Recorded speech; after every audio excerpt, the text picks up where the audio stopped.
Hey, it's Patrick from J&P Cycles, and today let's talk about gearing, specifically your final drive gearing. We're not going to get off into the weeds in primary gearing and transmission gearing. This is the gearing from the output shaft of your transmission or your motor all the way back to your rear wheel and how that affects your motorcycle. So if you're looking to gain some acceleration or gain top end speed, maybe help a little bit with fuel mileage, those are reasons why you would want to change gearing. So let's talk about a little bit of terminology. We hear about shorter gearing, we hear about taller gearing. When somebody talks about shorter gearing, they're generally talking about a quicker accelerating motorcycle. So that ratio is determined by the two sprocket sizes. So if we have a 55 on the back and a 15 on the front, you divide that 55 by 15 and get that ratio. And so a larger ratio, like a 3.1, is actually shorter gearing as compared to a smaller ratio like a 2.45, that's going to be more taller gearing. So taller is going to give you more highway speed, more top end speed, but it's going to be dog-ear off the bottom. Whereas the shorter gearing is going to give you a lot more acceleration, but it's going to take away from your top end speed. With today's bikes having so many gears, almost everything's a 6-speed, you can get away with a little bit of that shortening up gearing because most of those overdrive gears really drop the RPM. So that's another thing to take into consideration when you're changing your gearing, especially if you're changing it down shorter. It's going to affect the RPM of your motor and how that applies to how fast you're going. So if you shorten up your gearing, make it more aggressive, well, you're going to have a shorter first gear. Therefore, if you roll into first gear and you're going along at 35 miles an hour in first gear, where before if you were at 4,000 RPM, you might be at 5,000 RPM, have to row through the gears a little bit more. So that's a side effect of short gearing. For taller gearing, this is going to do the opposite. If you add some length to your gearing, if you're cruising in the highway at 70 miles an hour, let's say at 3,200 RPM in 6th gear, or if you put that taller gearing on there, it's going to lower that RPM at those higher speeds because you're gaining that with that taller gearing. Now, which way is what? This is where it can be slightly confusing. If you want to shorten your gearing up, make your bike more peppy, more aggressive, you would go down in the front sprocket. So you would go down teeth in the front.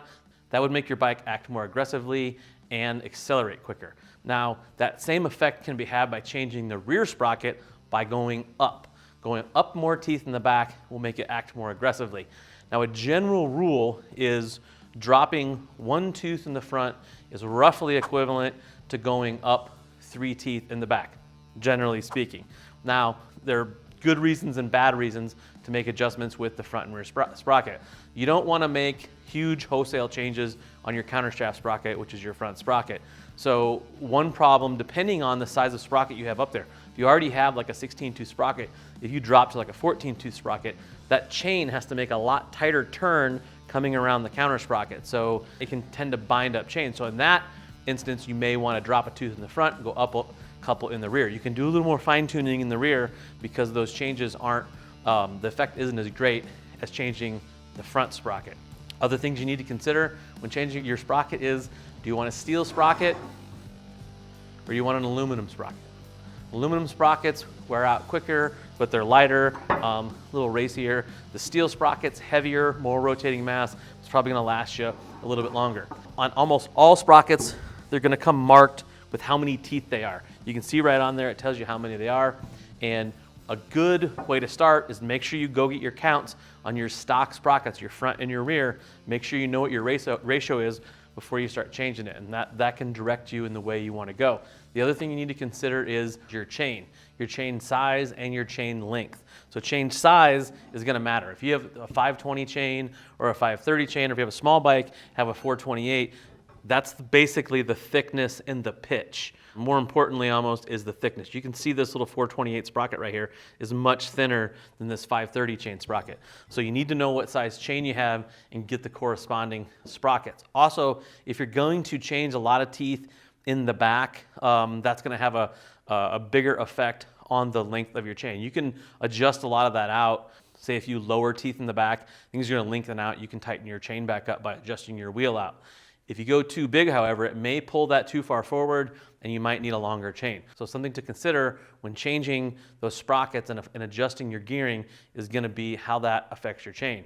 For you guys out there that have belt drive bikes, there's not really a good way to change your gearing with belts and pulleys. This is a perfect opportunity for a chain conversion. Find out what your ratio is. You can set up that same ratio by adjusting the counter sprocket and the rear sprocket to match your existing belt drive ratio. So chain conversion is the way to go.